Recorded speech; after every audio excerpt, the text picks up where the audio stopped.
subscribe, like, lonceng. Assalamualaikum warahmatullahi wabarakatuh. Apa kabar Andika, adik dan kakak hari ini? Semoga semuanya all is well. Selamat ketemu kembali di saluran YouTube ini. Terima kasih sudah bergabung dan memberikan waktu untuk menonton video ini. Mari kita jalin komunitas yang positif dan saling mendukung.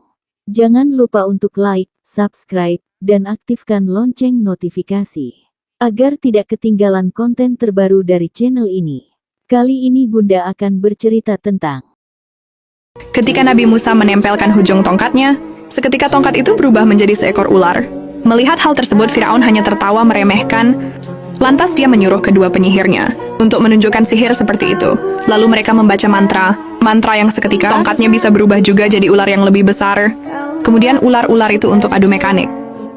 Namun ular milik Nabi Musa ternyata jauh lebih mematikan, yang dengan cepat membunuh salah satunya. Kejadian itu membuat Firaun mulai gelisah. Sekarang hanya tersisa satu cobra yang bersiap menyerang ular oren itu. Tapi meskipun kecil, ular ini sangat lincah dan lagi-lagi berhasil membunuh lawannya. Setelah menunjuk bukan mukjizatnya, Nabi Musa memegang buntut ular itu yang seketika kembali berubah jadi tongkat. Saat penyihirnya mengatakan bahwa Tuhan Nabi Musa lebih kuat, Firaun malah menangkapnya. Manusia sombong ini tak mahu mengakui Tuhan yang lain selain dirinya. Selanjutnya di hadapan Raja Firaun, Nabi Musa meminta dengan tegas agar bangsanya dibebaskan dari perbudakan. Raja Firaun terkejut melihat air di istananya yang tiba-tiba berubah jadi darah. Begitu pula sumur-sumur. Para penduduk Mesir juga ikut-ikutan terdampar. Dan yang lebih mencengangkan, seluruh air di Sungai Nil yang awalnya jernih, seketika berwarna merah mengerikan. Kejadian ini disebabkan oleh kesombongan Firaun yang telah berani menantang Tuhan Yang Maha Esa. Bukannya bertaubat, manusia ini malah menyuruh penyihirnya untuk menyelesaikan permasalahan tersebut, namun tidak ada satupun yang bisa melakukannya. Akibat dari kejadian itu, Firaun mulai kebingungan.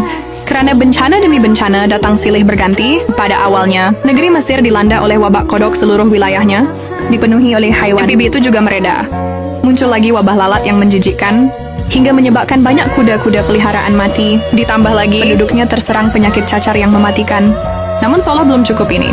Jutaan hamba belalang menyerbu Mesir untuk menghancurkan persediaan pangan mereka. Semua bencana itu jelas peringatan dari Sang Maha Kuasa.